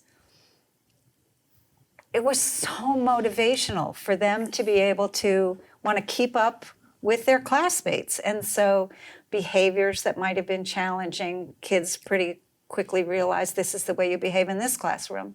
And, and teachers also, another thing that I thought was one of those ideas from Lou Brown is you can sort of differentiate instruction. And so you could have all the kids working in the same content, but some kids may be working with a greater complexity of the subtleties of the concept, and some kids who might be. I remember Lou Brown always used to talk about this volcano example, where he was working with some teachers and the general education students in the classroom. They were all learning about volcanoes and how the core of the earth is hot and sort of all these things and these forces that produce a volcano and the lava comes out.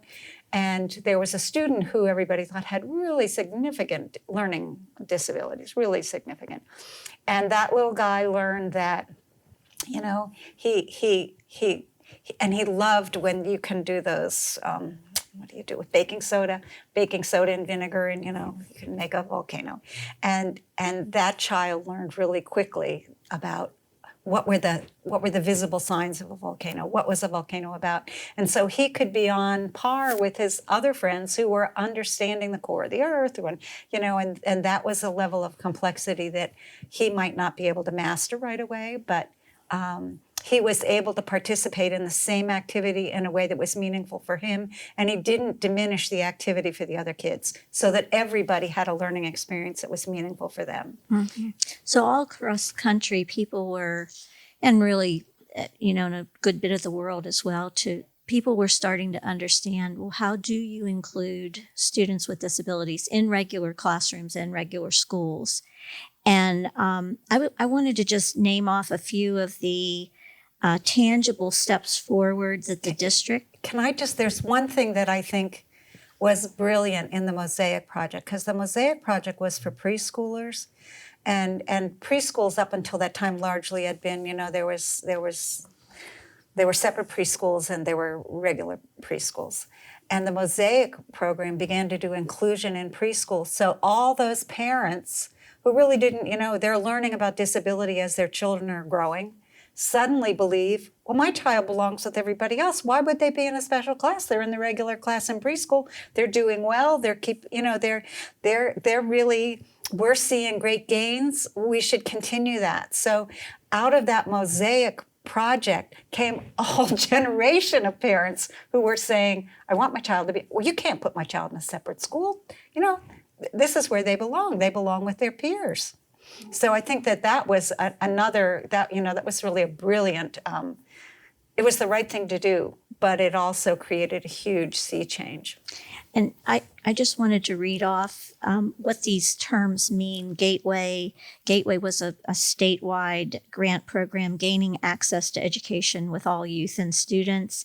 The Mosaic program was a federal program, model opportunities for students to attend inclusive classrooms, a federal demonstration project, and that Pittsburgh Public Schools was the only school district in the United States to get this grant. The rest were universities.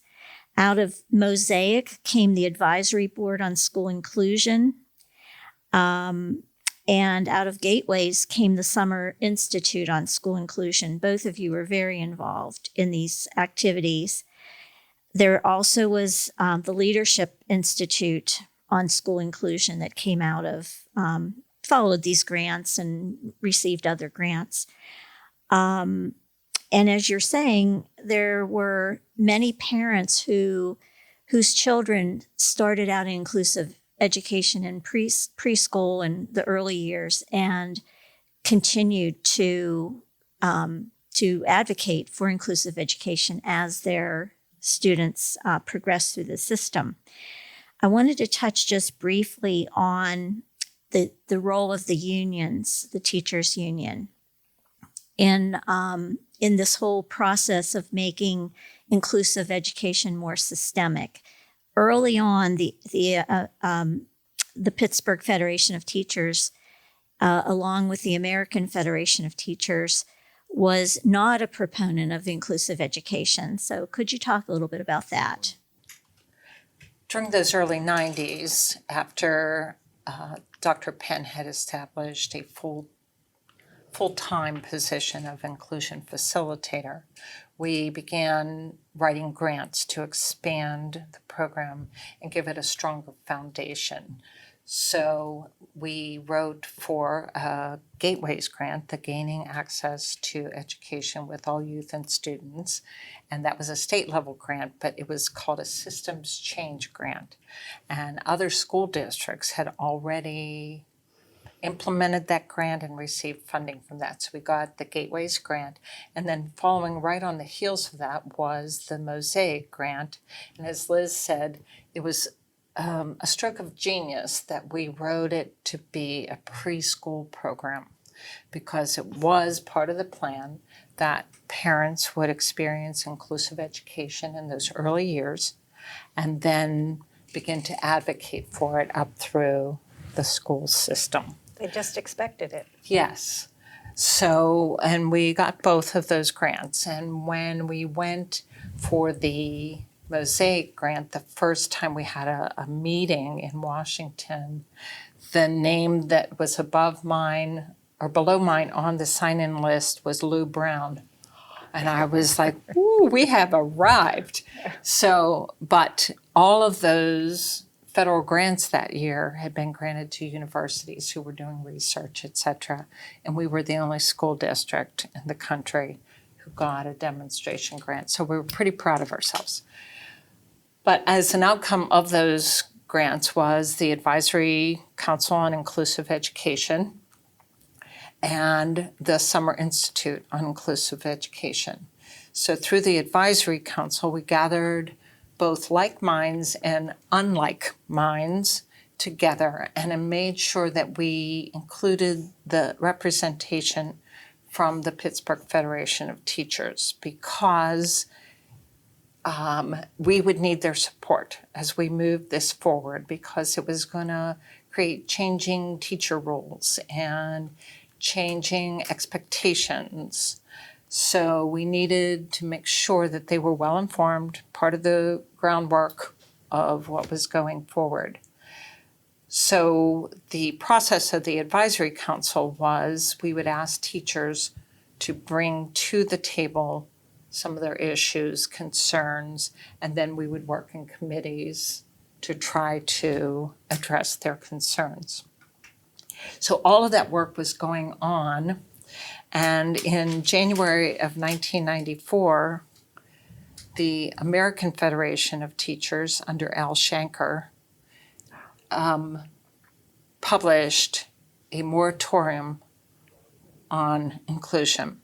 They were asking that all schools nationwide stopped their inclusive efforts because it was unfair to students, sort of reflective of what you And a big part of what he was arguing was they really needed 15 years so that they could study it and become well-informed and prepared. So he was asking for a pause, a 15-year pause on efforts to include students in public education.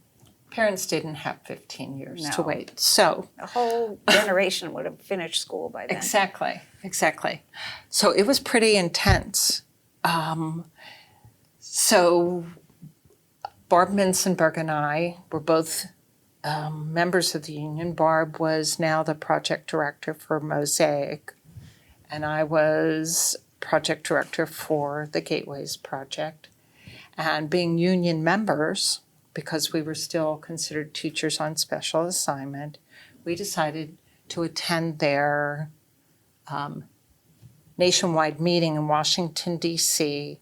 that called for this moratorium on inclusion. So we marched in naive as anything, thinking we're going to find like minds at the meeting. We did not. And in fact, part of the meeting, they asked people to come to the mic and express their concerns. And so Barb and I put our little heads together. What can we go and say? And all of it was really, really negative, and it felt that we were in a very, very bad crowd, that we were going to get jumped on. So we put our heads together. How can we approach this? What can we say? So we came up with a little statement, and Barb approached the microphone. And they, in fact, asked her who she was and that she wasn't on the agenda or list of speakers. And she held her position, and she said, no, I'm a member. I've come. I have something else to say. So she was the last person up to the microphone and the only person in the room who advocated for, instead of a moratorium on inclusive practices, how about an advocacy for more support and training for teachers so that we could implement the IDEA, the least restrictive environment. There were many, many national resources, many people doing research on this, and we were, in fact, kind of late to the game, and that we needed to step forward and be a leading voice and offer supports for teachers. Silence in the room. No response. And now, next on our agenda, end of discussion. So soon after that, the meeting wrapped up, and we were getting our things together, and a gentleman came up and tapped us on the shoulder and said, Judy Human wants to speak with you. We were like, Judy Human? Oh my goodness. Here she was in this meeting. She was the, give me the title. Deputy Secretary of the U.S. Department of Education for the Office of Special Education Right. and Rehabilitation Services. So she was like the Assistant Secretary for Special Education for the Yes. country. But everybody in the disability field knew Judy Human. She was one kick-butt advocate. So we were shaking in our boots, and she was so warm and welcoming, and she said, I cannot believe that you girls got the guts up to say something like that in this room. She was like, I want to work with you. So it was an amazing partnership. Talk about a power broker and a advocate of the highest degree. So she said, I'm coming to Pittsburgh. We're going to put our heads together. You get together a group of people who want to talk about this, and we're going to figure this out. We were beside ourselves that Judy Human was going to come and help us in Pittsburgh.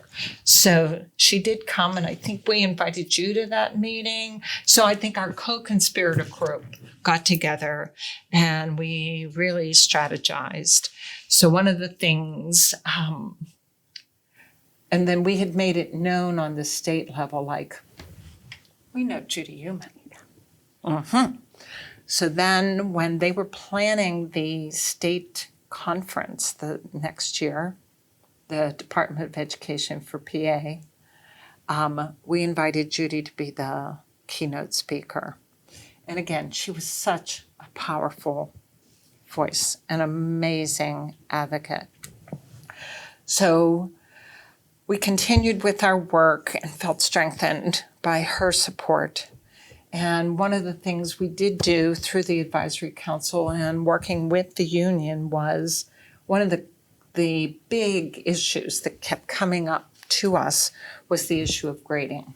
Oh yeah, well now kids are in my class, but he's not doing the same thing everybody else is doing. How am I supposed to grade him? And it was an ongoing discussion. Can't get a passing grade if you can't do all the work. Exactly. You have to be on grade level and all of those arguments. So we, again, let's get to work on this, did our research, worked within the Pittsburgh legal department, and we devised a document that was approved by the Pittsburgh legal department and other educational advocacy groups, etc.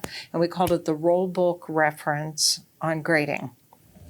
And it was a single sheet of two-sided sheet printed on cardstock, and Kay was a big proponent of this.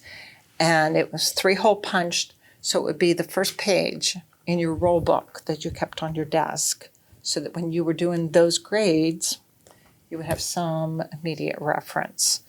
But in order to distribute that throughout the whole district, we met with the PEP committee, which was the Professional Education Partnership.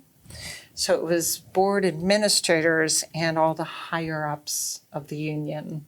It was in the union contract that any change in work conditions had to be negotiated through the PEP committee before it could be implemented. Perfect. That's how it all came. Yes. And my best buddy who took me to that meeting was Kay Couples. He said, we're going to do this, and we're going to do it right, and it's going to be okay.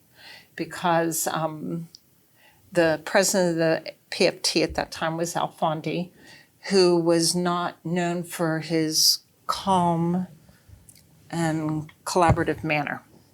And so I was seated across from him, and I was afraid he was going to have a stroke. His face was beet red. He was pretty aggravated about this whole idea, but it passed through the committee and became part of like district policy, and everybody in the district, special ed, general ed, got a roll book reference on grading, and it became sort of like the Bible, like you couldn't question. So that was one very effective piece that came out of that advisory council. Another one that I think of was the magnet school lotteries, that students with disabilities were not permitted to participate in the magnet lotteries. And so we took that on, and again, through the same process, and came up with some recommendations, and that changed. And there was another issue of in Kappa, which is a premier art school, beautiful, stellar reputation, but there was it became a really hot point. You had to have a level of performance standard that you had to be able to meet their standards of performance in order to be able to be considered for Kappa. So, but there was a question as to whether adjunct teachers at Kappa, did they have to follow the same rules, or could they just make the decision on their own because they really weren't employees of the school and they also district? weren't teachers. Yeah. You know, they were artists, performers, and So musicians. again, went back, worked with the union, worked with the legal department, and lo and behold, they really had to follow the same rules.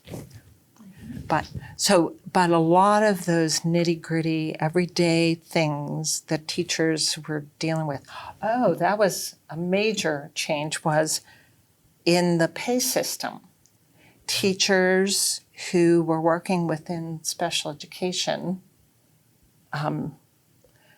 were given a pay differential be compensated with working with those kids. Those kids. Yeah.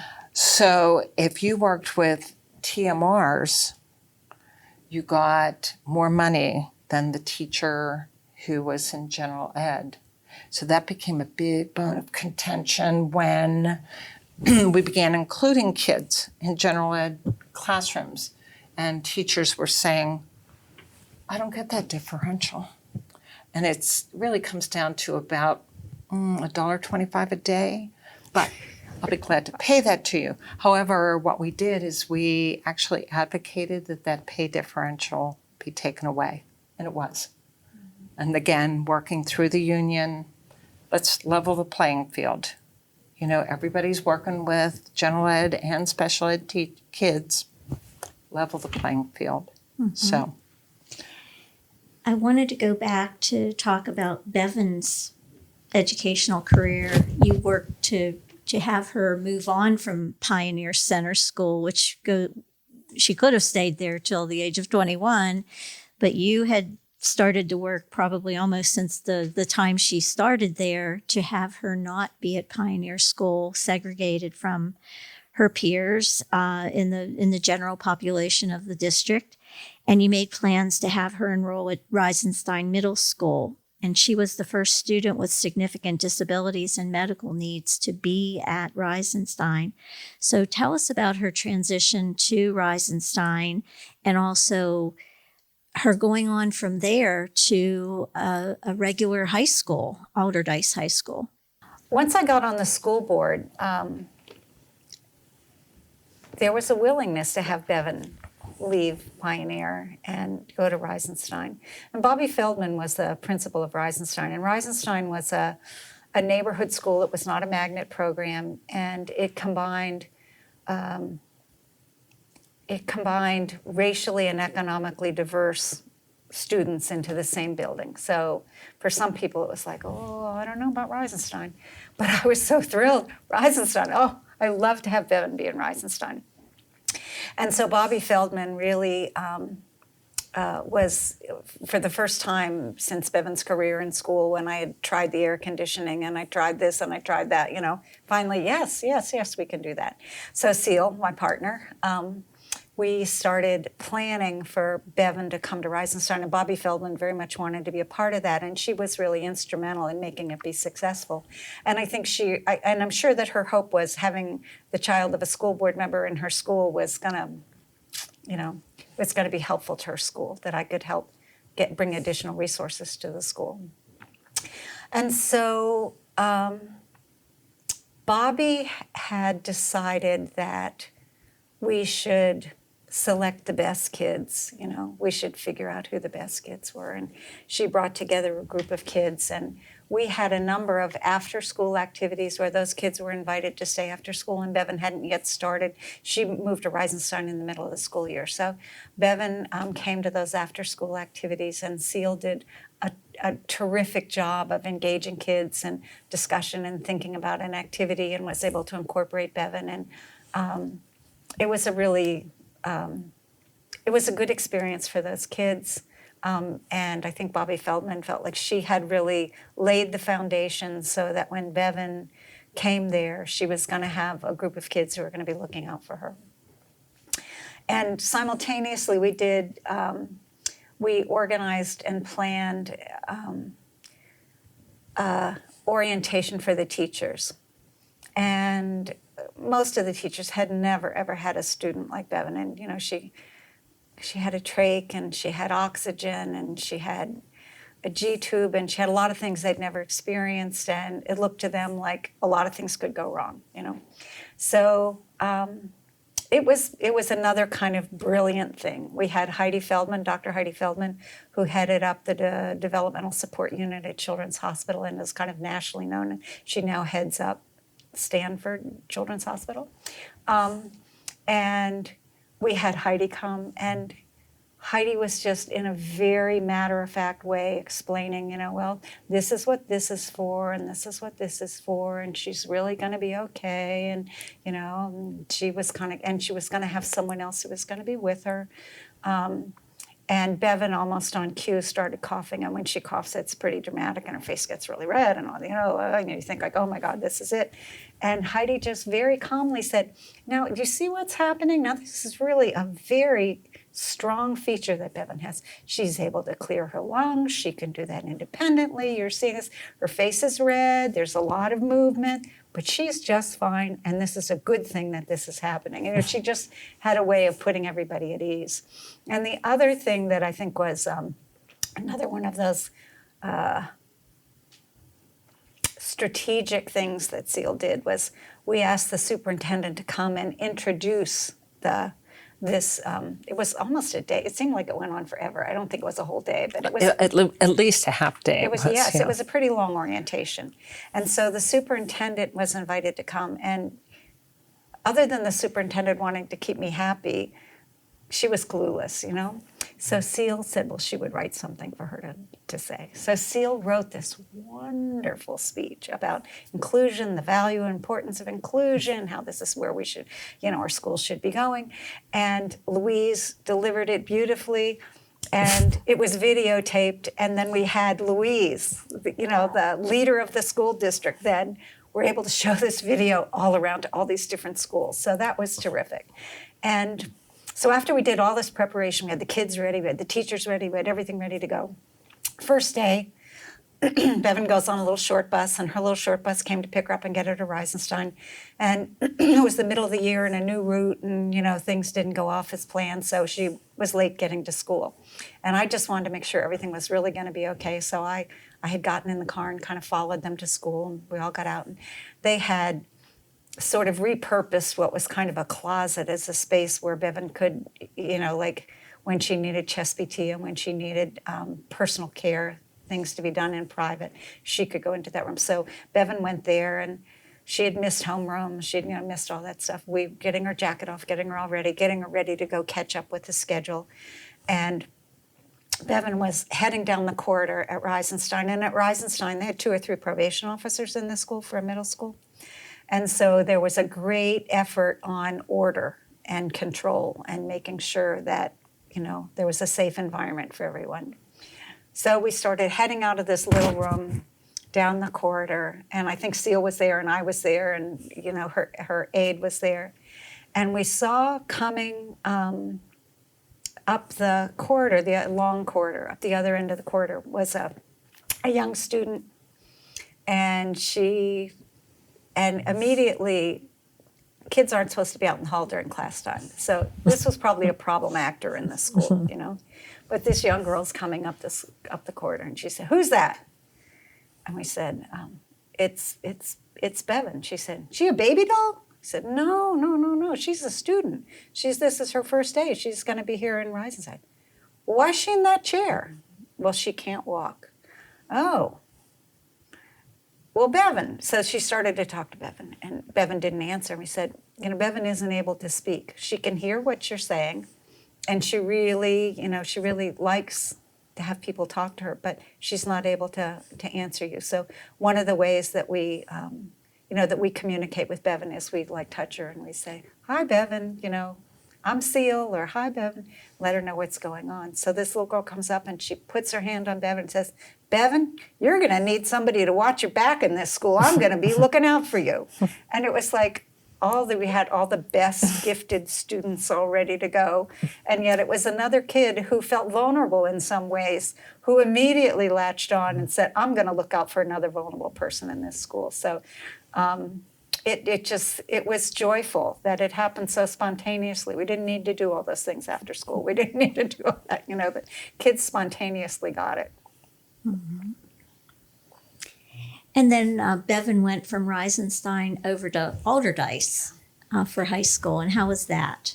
Well, yeah, and Alderdice is sort of considered the flagship school of the district, the most heavily academic, so we were a little worried about how welcome she was going to be when she got there. And I was still on the school board, so the principal was sort of, on board with it. And it was so surprising. There were a couple of teachers there was one teacher, and I can't even remember what subject he taught.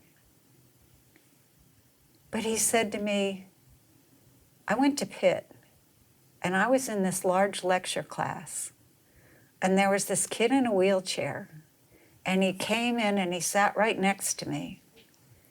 And in the first lecture, he started to drool, and he was sort of indicating, "Could you wipe this for me?" And the guy, he said, I thought, I can't believe I'm sitting next to this guy. I can't believe this. And then as he got into the course, he said, it was that other guy who got me a passing grade. He got me through that course.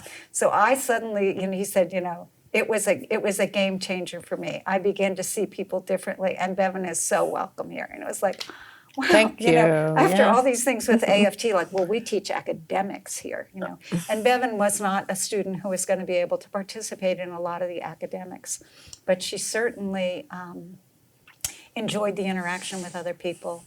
And it was a terrific experience for her because through those relationships that she built at Reisenstein and at Alderdice, up until her death, we would be out and about, and people would come up and say, "Hey, Bevan, we went to Reisenstein together." Or, "Bevan, we were in this class together," and it was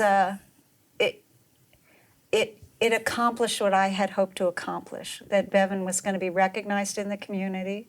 She was going to be a valued member of the community. She was going to be welcome there. She was going to be known by others who cared about her.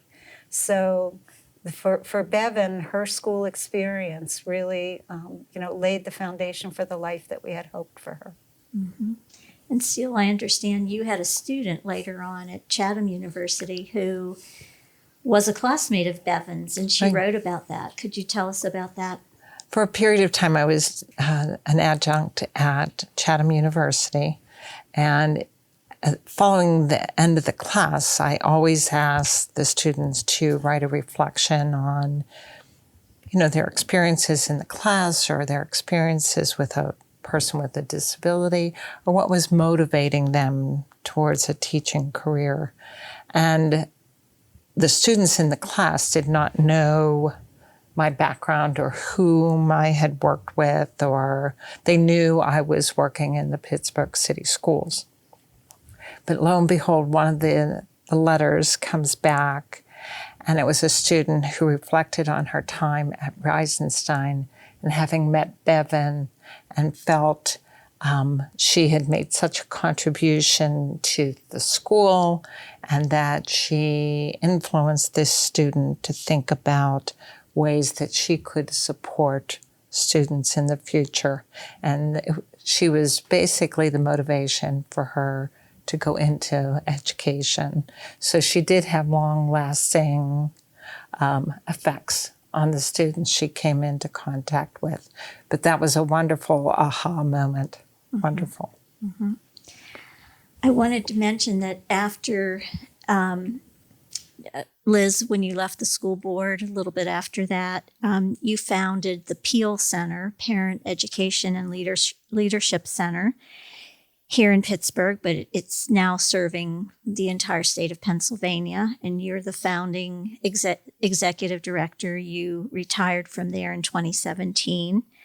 And Ceil, after you retired from Pittsburgh Public Schools in 2007, you went to work for the Peel Center as the director of training. And this is an organization that has helped to continue to advocate for inclusive education and keep that going in our Western Pennsylvania area and also across the state and even nationally. I wanted to ask you about inclusive education in the Pittsburgh Public Schools today. We know that back in the time when these very significant changes were happening, the school district was larger than it is now. At the time of the Gateways Grant, there were 67,000 students and 97 schools.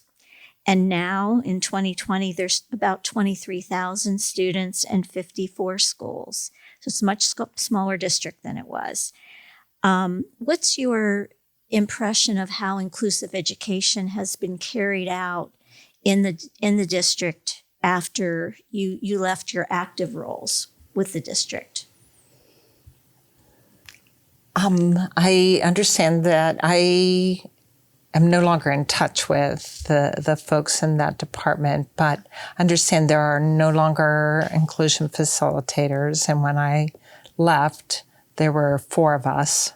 So that focus has shifted.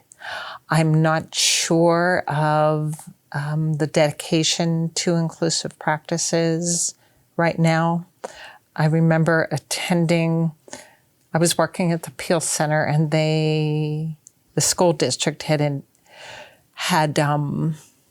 invited me to come to a Right to Education task force meeting. And there was a supervisor who was presenting an idea to do what did we call it? Shortcut IEP, but a single page IEP. Again, a reference tool for teachers that we had done previously in previous years. And the supervisor was presenting this as a aha moment and what a cool idea this might be for teachers to use. And in my head, I thought, didn't we do that about 7 years ago? But so I don't know what the dedication is right now or the focus is. I'm hoping kids are attending neighborhood schools, and I'm hoping that they are receiving the supports they need to be successful in schools. I'm unsure as to the progress at this point in time. It is a greatly changed school district from when I was there. Your reflections, Liz? I think it's not one of the core principles of the leadership of the school district. There are 2 school board members presently who both have children who receive special education services.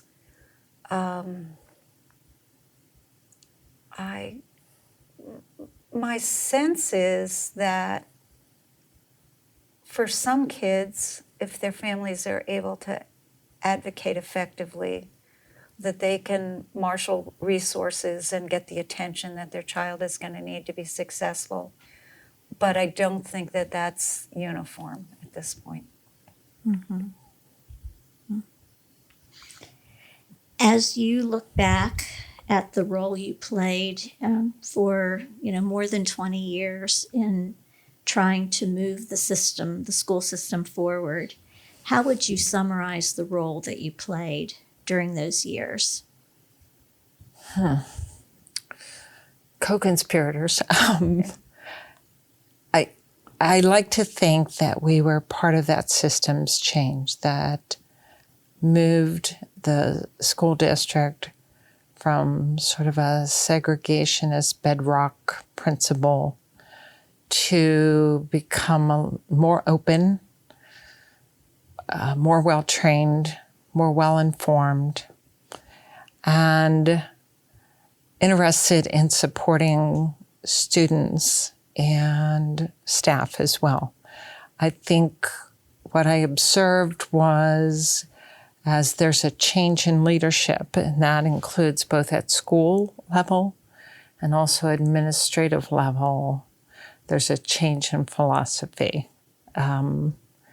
We were fortunate to work with K couples for many years, and Linda Cordisco, who were partners in this and encouraged us to seek out information, resources, gave us the tools we needed to support kids, families, and teachers. I don't know if that's present right now, but I felt supported when I was there, and I felt like there were real partners and leaders in the school district, and I feel like I was fortunate to be part of that team. And I think that there was a change in beliefs, and it may not have been sustained over time as the school district chose new leaders. There were some really pressing issues for the district when they had to select new superintendents several different times.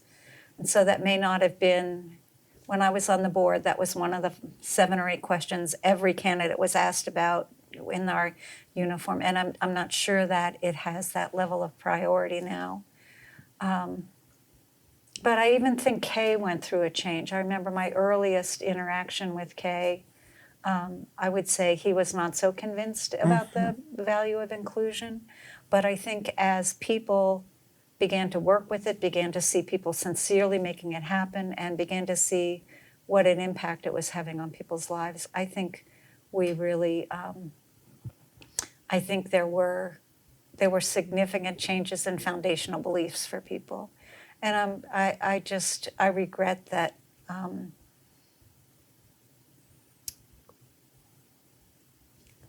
that as there was turnover in positions, that may not, the new people coming in may not have always held those same beliefs. And I think that there are still many kids in Pittsburgh who are included. But as you said, it's a much smaller district, and it's ensuring success for every single student may not be as important as